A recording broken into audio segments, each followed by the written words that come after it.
اور اگر یہ بات اس کو محسوس ہو کہ فائدے کی بجائے نقصان کی ہے، یا محسوس ہو کہ اس کا کوئی فائدہ نہیں ہے، تو ایسی باتوں سے آپ نے فرمایا پھر چپ رہے۔ پھر کیا کرے؟ چپ رہے۔ تو علماء نے لکھا ہے چپ رہنا بھی عمل ہے، عبادت ہے۔ جیسے نبی کا یہ حکم پورا کیا آنکھوں کو جھکاؤ، جیسے نبی کا یہ حکم پورا کیا سچ بولو، جیسے نبی کا یہ حکم پورا کیا کہ غیبت نہیں کرنی، جیسے نبی کا یہ حکم پورا کیا کہ نمازوں کو وقت پہ ادا کرنا ہے، وغیرہ وغیرہ، تو ایسے ہی نبی کا یہ حکم ہے کہ پھر چپ رہو۔ تو جو اس کو پورا کرے گا وہ بھی تو عبادت کرے گا، تو چپ رہنا بھی عبادت ہے۔ آپ علیہ السلام نے فرمایا اذا اصبح ابن آدم، جب آدم کا بیٹا صبح کرتا ہے تو اس کے تمام اعضاء اس کی زبان سے کہتے ہیں اتق اللہ فینا فإن استقمت استقمنا وإن اعوججت اعوججنا، اللہ کے واسطے ہمارا خیال کرنا، اگر تو ٹھیک رہے گی تو ہم ٹھیک رہیں گے، اور اگر تیرے میں ٹیڑھ پن آ گیا تو پھر ہماری بھی خیر نہیں۔ زبان کی کروٹ سے نکلنے والا ہر لفظ وہ فرشتہ ریکارڈ پہ رکھتا ہے۔ دائیں طرف بیٹھا ہے وہ اعمال حسنہ لکھتا ہے، بائیں طرف بیٹھا ہے وہ اعمال سیئہ لکھتا ہے۔ ان اعمال میں صرف کام نہیں لکھے جاتے، باتیں بھی لکھی جاتی۔ اور ہمارے ہاں اب گالی دینا تو ایک رواج ہے، وہ باقاعدہ فخر سے گالی دیتے ہیں، وہ اپنے آپ کو بڑا بتانے کے لیے بھی گالیاں دیتے ہیں۔ جھوٹ بولنا تو اب تجارت کی مہارت ہے، جو جتنا بڑا جھوٹا ہے، وہ جو تاجر جتنا اچھا جھوٹ بول رہے ہیں وہ اتنا بڑا تاجر ہے۔ کسی کو تکلیف دہ بات کہنا، چبھتی ہوئی بات کہنا، ایسی بات جو اس کے اندر زہر گھول کے رکھ دے، اس کو ہم زبان کی تیزی سمجھتے ہیں، ہم سمجھتے ہیں بڑا تیز آدمی ہے۔ اور اگر غصے کے وقت میں زبان قابو میں نہیں اس کی، وہ جی میں غصے میں، ہمارے پاس اکثر آتے ہیں لوگ طلاق کا مسئلہ لے، وہ جی غصے میں طلاق دے دیں، تو طلاق وہ پیار سے تھوڑی دیتا ہے، طلاق تو غصے میں ہی دینی ہوتی ہے، وہ جی غصے میں ہم نے یہ کہہ دیا۔ تو زندگی بھر یہ مشق کیوں نہیں ہے کہ جب غصہ آئے میں نے اس کو کنٹرول کیسے کرنا ہے، میں نے اپنی زبان کو بند کیسے رکھنا ہے۔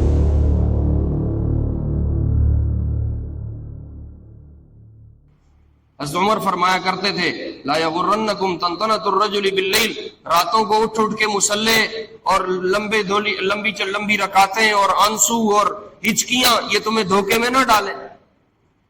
فإن الرجل من سلم المسلمون من لسانه ويده، اگر کسی کی بزرگی چیک کرنی ہے تو رات کی تہجدیں نہیں دیکھو، اگر کسی کی بزرگی دیکھنی ہے تو دیکھو کہ اس کی زبان اور ہاتھ سے دوسرے محفوظ ہیں یا نہیں ہیں۔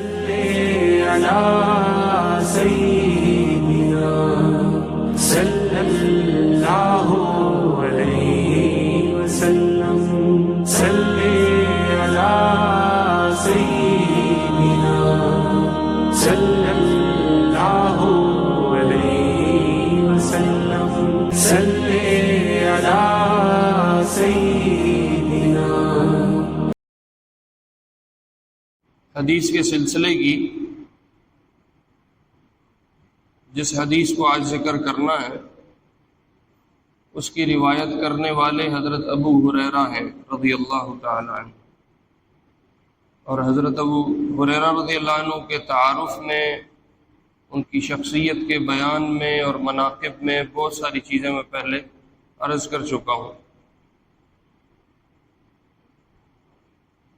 یہ جو روایت انہوں نے ذکر کی ہے اس میں وہ فرماتے ہیں اللہ کے محبوب علیہ الصلوۃ والسلام نے ارشاد فرمایا من کان یؤمن باللہ والیوم الآخر، جو اللہ پہ ایمان رکھتا ہو اور آخرت کے دن پہ ایمان رکھتا ہو۔ مومن بہت ساری چیزوں پہ ایمان رکھتا ہے، مومن قرآن بھی مانتا ہے، مومن حدیث بھی مانتا ہے، اور فرشتوں کا ماننا، کتابوں کا ماننا، رسولوں کا ماننا، بہت ساری چیزیں مانتا ہے، لیکن ایک ایمانیات میں سے ابتدائی چیز کو ذکر فرمایا اور ایک ایمانیات میں سے سب سے آخری چیز کو ذکر فرمایا، جس کو ہم آمنت باللہ و ملائکتہ و کتبہ میں سب سے آخر میں پڑھتے ہیں،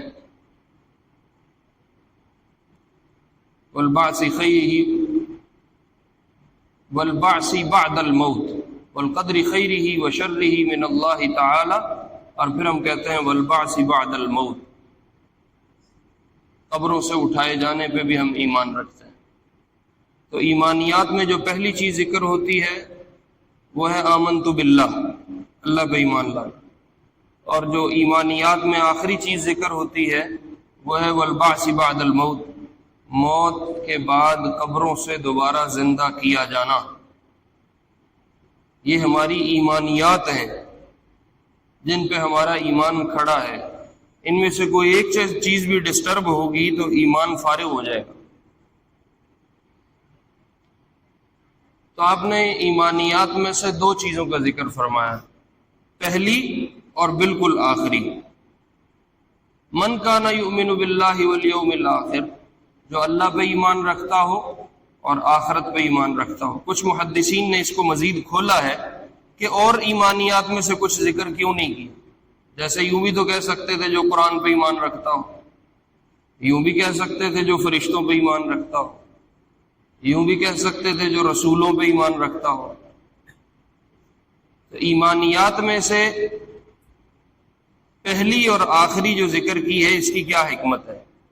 تو کچھ کا تو یہ کہنا ہے کہ ایمان باللہ ابتدا ذکر کر دی اور والبعث بعد الموت والی انتہا ذکر کر دی، آخری یوم آخر کا ذکر کر دیا، قیامت کے دن کا، تو گویا تمام ایمانیات اس میں شامل فرما دی۔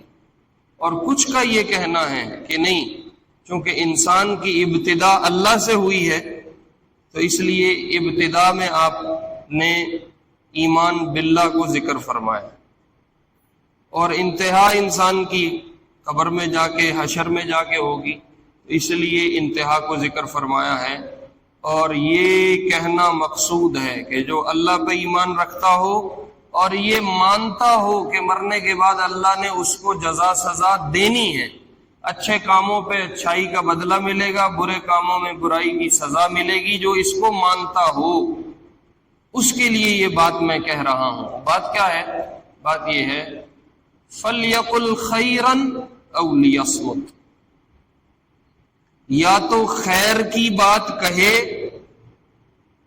جس سے کو بھلا ہوتا ہو، جس سے کو فائدہ ہوتا ہو، چاہے دین کا چاہے دنیا کا،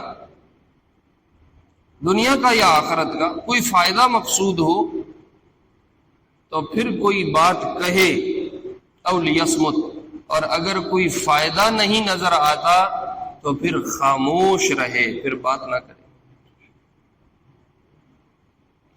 تو ہر بات کو بولنے سے پہلے اس کو سوچنا کہ میں جو یہ بات کہہ رہا ہوں یا کرنے لگا ہوں اس کا کیا فائدہ ہوگا،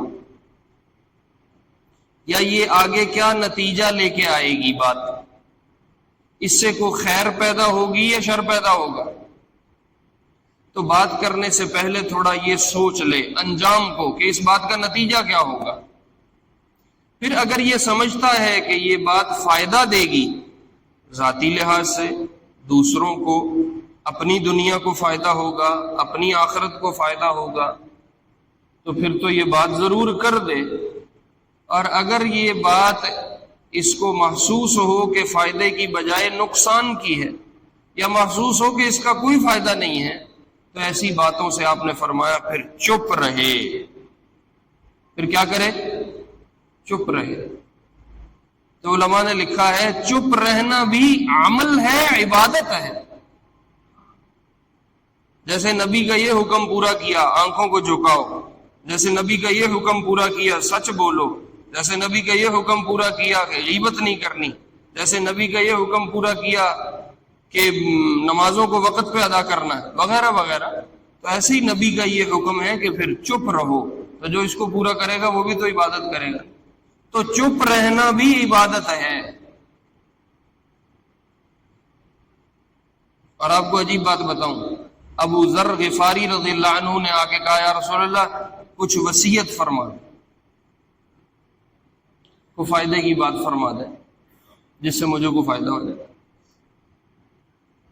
تو آپ نے فرمایا الا ادلک علی خصلتین، ابو ذر تجھے دو کام نہ بتاؤں، ہما اثقل شیء فی المیزان من غیرہما وخفیفتان علی الظہر، یہ دو باتیں جو میں تجھے بتانے لگا ہوں، دو کام، یہ تیری پشت پہ، تیری کمر پہ بہت ہلکے ہیں، زیادہ محنت مشقت کے کام نہیں ہے، اس لیے فرمایا تیری پشت پہ ہلکے ہیں، تیرا زیادہ زور نہیں لگے گا، تیرا زیادہ وقت بھی خرچ نہیں ہوگا، تجھے زیادہ محنت نہیں کرنی پڑے گی، اس لیے کہا دو کام ہیں تیری پشت پہ بہت ہلکے ہوں گے، وَأَثْقَلُ فِي الْمِيزَانِ مِنْ غَيْرِهِمَا، جب ترازو میں تیرے اعمال کو تولا جائے گا تو تیرے سارے عملوں پہ سب سے بھاری ہوں گے۔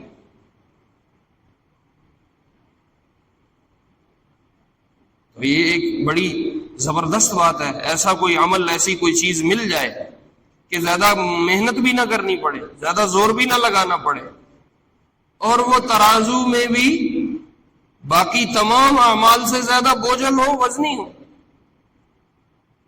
تو انہوں نے جھٹ سے کہا رسول اللہ ضرور ارشاد فرمائیں، تو آپ نے فرمایا علیک بحسن الخلق وطول الصمت۔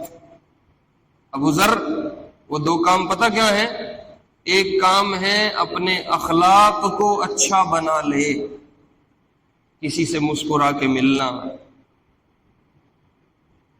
کسی کا اکرام کرنا، کسی کی کو عزت دینا، کڑوی کسیلی چھوٹی موٹی برداشت کر جانا، نظر انداز کر جانا، ایک یہ کام۔ اور دوسرا طول الصمت، لمبی خاموشی، کوئی بات، تو خاموش رہنے میں کوئی زور لگتا ہے؟ خاموش رہنے میں کوئی وقت خرچ ہوتا ہے؟ خاموش رہنے میں کوئی جان مارنی پڑتی؟ بس خاموش رہ کہ یہ ایک بھاری عمل ہے تیرے ترازو میں۔ اگر ہر آدمی اس چیز کو سوچ لے کہ میں نے خیر کی بات کہنی ہے ورنہ خاموش رہنا، کتنا بڑا فساد دنیا سے ختم ہو جائے، کتنا بڑا فساد ختم ہو جائے۔ لڑائی جھگڑے کی ابتدا ہی زبان سے، کہ زبان کا استعمال نہیں آتا۔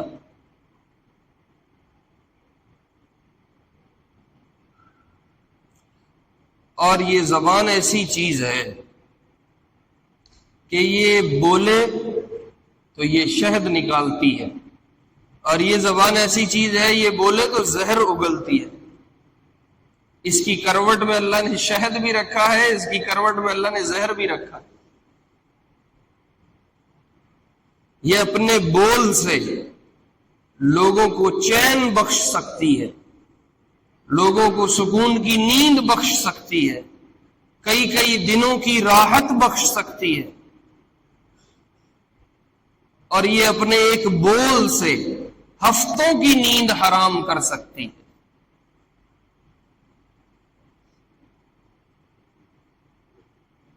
اس لیے آپ علیہ السلام نے فرمایا اذا اصبح ابن آدم،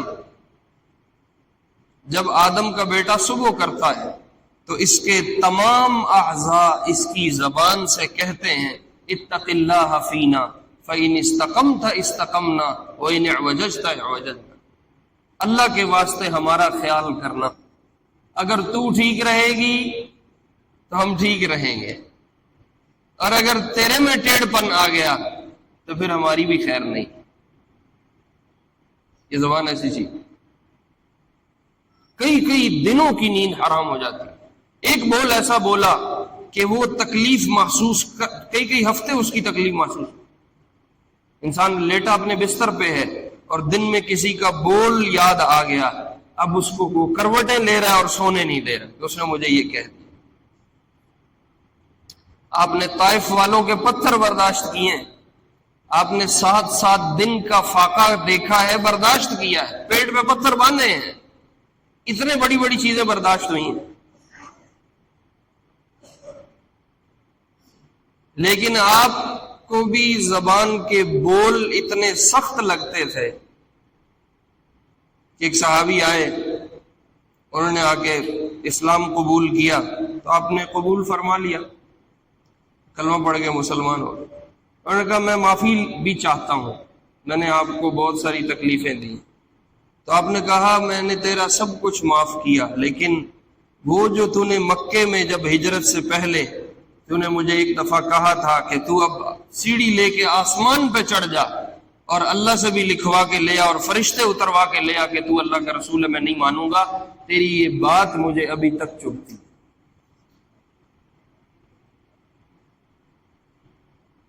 یہ بات ایسی چیز ہے, زبان کا بول ایسی چیز ہے.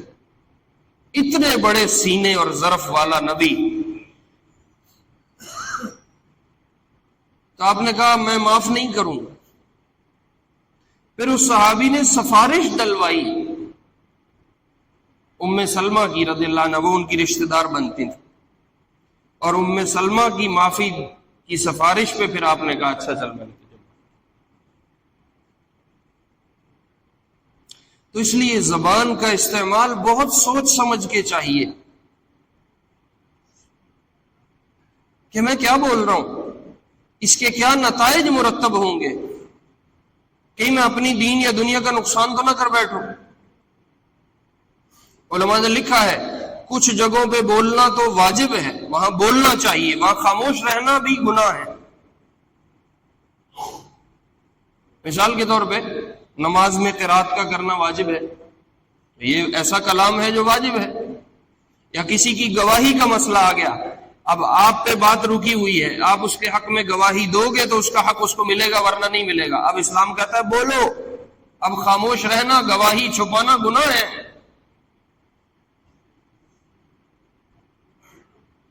اور کچھ جگہوں پہ بولنا اچھی چیز ہے, صبح کے ذکر ہیں, شام کے اذکار ہیں, ان کو پڑھو.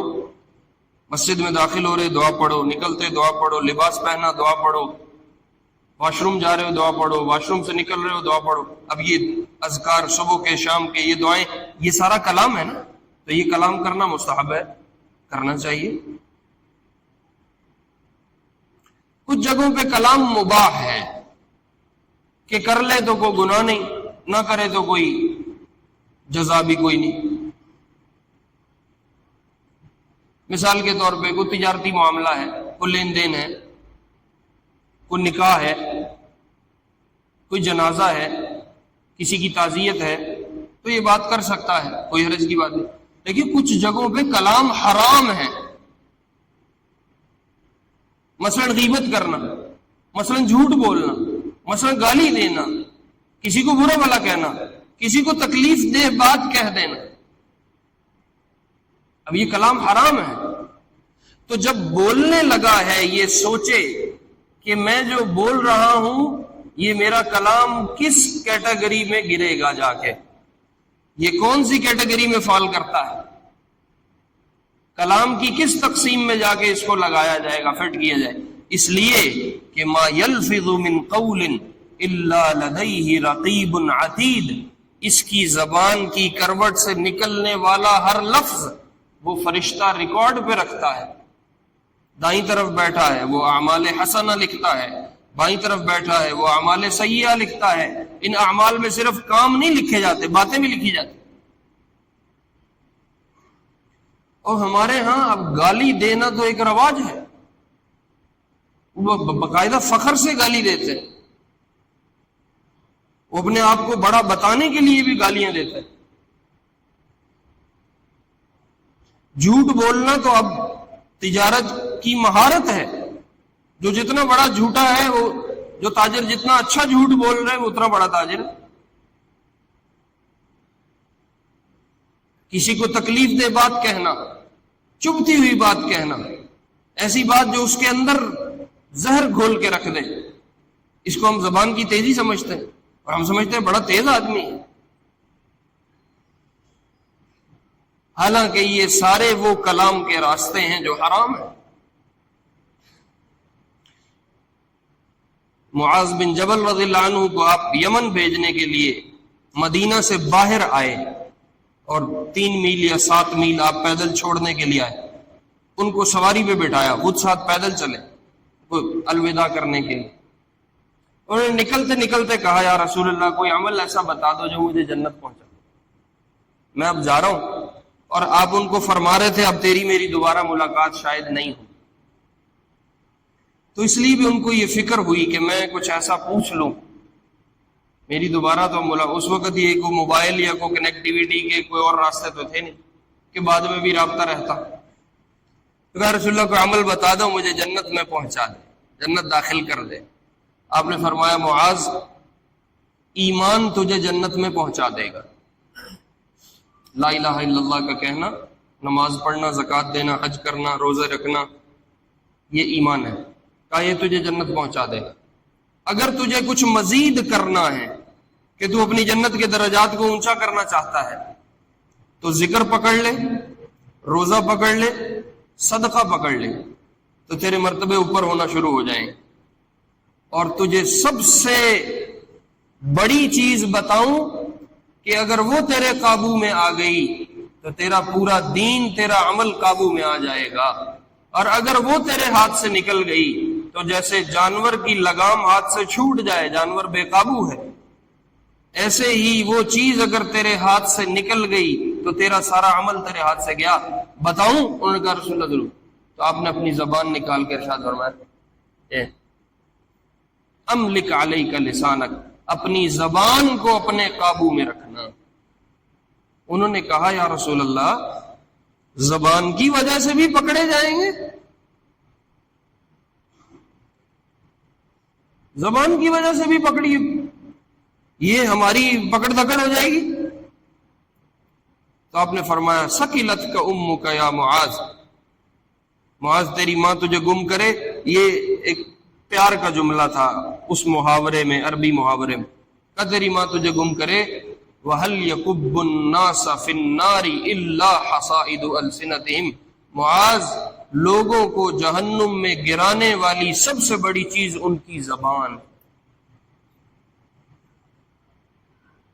اس زبان سے ذکر بھی ہے، تسبیح بھی ہے، درود بھی ہے، استغفار بھی ہے، سچ بھی ہے، سچ گواہی بھی ہے، سچی بات بھی ہے، خیر کی بات بھی ہے، اور اسی زبان سے گالی بھی ہے، جھوٹ بھی ہے، غیبت بھی ہے، چغلی بھی ہے، برائی بھی ہے، الزام بھی ہے، بہتان بھی ہے، اور ایسی بات ہے جو ہفتوں کی نیند حرام کر دے۔ یہ زبان ہے۔ تو اس لیے بہت سوچ سمجھ کے میں اپنی زبان کو استعمال کروں۔ ضرورت ہے اور کو فائدہ ہے تو بولو، ورنہ خاموش رہنا عبادت ہے۔ اللہ کے لیے خاموش ہو جاؤ۔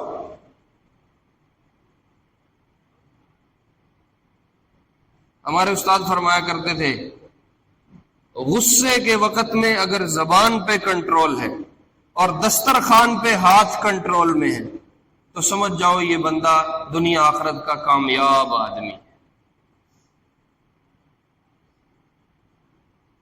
اور اگر غصے کے وقت میں زبان قابو میں نہیں اس کی، وہ جی میں غصے میں، ہمارے پاس اکثر آتے ہیں لوگ طلاق کا مسئلہ لے، وہ جی غصے میں طلاق دے دیں، تو طلاق وہ پیار سے تھوڑی دیتا ہے، طلاق تو غصے میں ہی دینی ہوتی ہے، وہ جی غصے میں ہم نے یہ کہہ دیا۔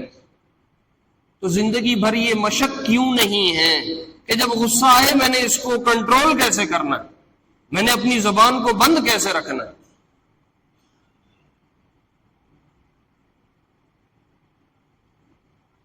تو فرماتے تھے اگر غصے میں زبان کنٹرول میں نہیں اور دسترخوان پہ آگے ہاتھ کنٹرول میں نہیں تو سمجھو یہ بندہ دنیا کا بھی فارغ ہے، آخرت کا بھی فارغ ہے۔ تو میرے عزیزوں، میرے پیارو، اپنی زبان کو استعمال کرتے ہوئے بہت خیال کرنا، بہت کسی کی عزت پہ حملہ نہ ہو، کسی پہ کوئی بہتان نہ ہو، کل ثابت کرنا پڑ جائے گا۔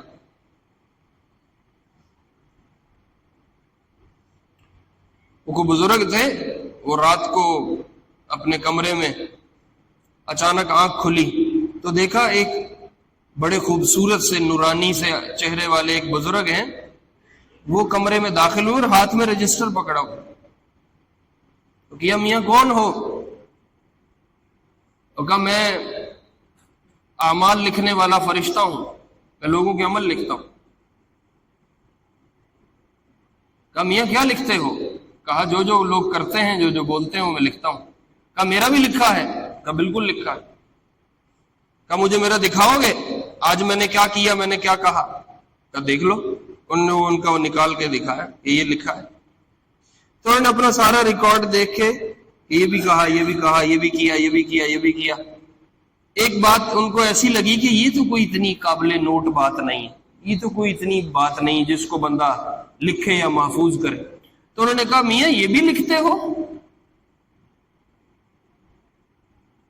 کہا میاں یہ بھی لکھتے ہو؟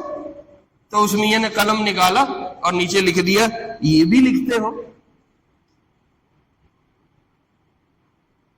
اتنا اتنا سا بھی نوٹ ہو رہا ہے اور کل بول کے جواب دینا پڑے گا، فلاں یہ ہے، فلاں وہ ہے۔ ارے یہ سب جیسے تیسے ہیں، تو کیسا ہے، اس پہ تبصرہ کر کے میں کیا ہوں۔ اور زبان کے استعمال سے بہت ساری چیزوں کو انسان ٹھیک کر سکتا ہے اور بہت ساری چیزیں انسان خود خراب کر بیٹھتا ہے۔ تھوڑا سا آپ اس کی نوک جھونک کر کے دیکھو، اس کی تراش کرید کر کے دیکھو تو آپ کو پتہ چلے گا پیچھے زبان کا فساد ہے۔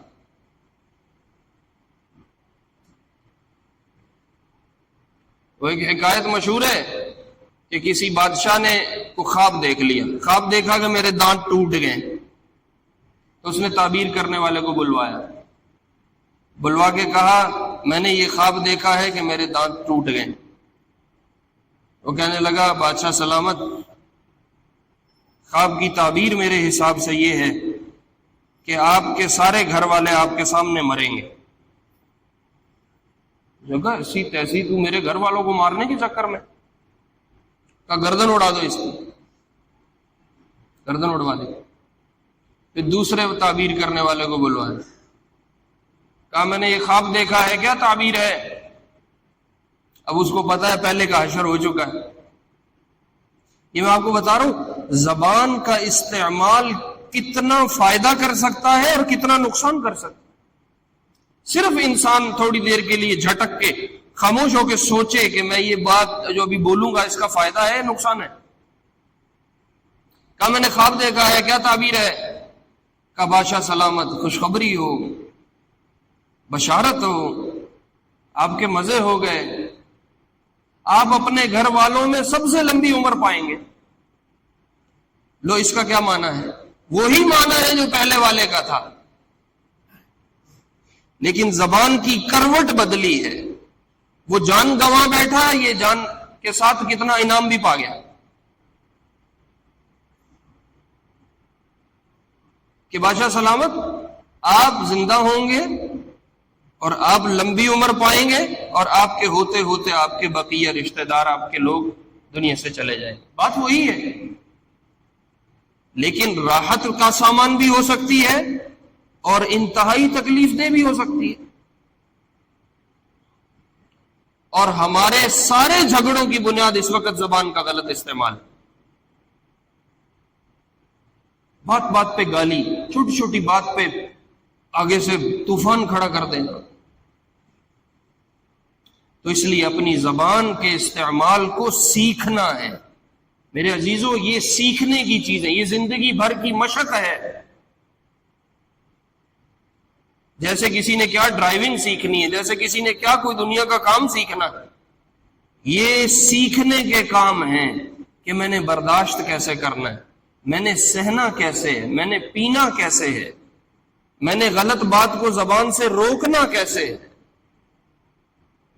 میں کسی کی تکلیف کا سبب نہ بنوں، میں کسی کے لیے خیر کا باعث بنوں۔ آپ نے فرمایا کامل ایمان والا وہ ہے جس کی زبان اور ہاتھوں سے دوسرے محفوظ۔ حضرت عمر فرمایا کرتے تھے لا یغرنکم طنطنۃ الرجل باللیل، راتوں کو اٹھ اٹھ کے مصلی اور لمبی رکعتیں اور آنسو اور ہچکیاں یہ تمہیں دھوکے میں نہ ڈالیں. فإن الرجل من سلم المسلمون من لسانه ويده، اگر کسی کی بزرگی چیک کرنی ہے تو رات کی تہجدیں نہیں دیکھو، اگر کسی کی بزرگی دیکھنی ہے تو دیکھو کہ اس کی زبان اور ہاتھ سے دوسرے محفوظ ہیں یا نہیں ہیں. بہت سارے عبادت گزار ملیں گے، تہجد گزار ہیں، صف اول کے نمازی ہیں، ہر سال عمرہ ہو رہا ہے، ہر سال حج ہو رہا ہے، لیکن وہ زبان کھولتا ہے تو بندہ پناہ مانگتا ہے. اللہ کے لیے یہ خاموش رہے. الانسان مخبوء تحت لسانہ، عربی میں جملہ ہے کہ انسان اپنی زبان کے نیچے چھپا ہوا ہے. زبان تھوڑی سی حرکت میں آئے گی تو پتہ چل جائے گا بندہ کیا ہے. تو اس لیے اس کو بہت دھیان سے استعمال کرنے کی اور اس استعمال کو سیکھنے کی ضرورت ہے، اور یہ مستقل عمل ہے جو کرنے کا ہے، اور اس پہ اجر ہے جو اللہ کی اور اس کے رسول کی طرف سے وعدہ ہے. اللہ رب العزت ہمیں اپنے زبان کا استعمال سیکھنے کی اور اس پہ عمل کرنے کی توفیق نصیب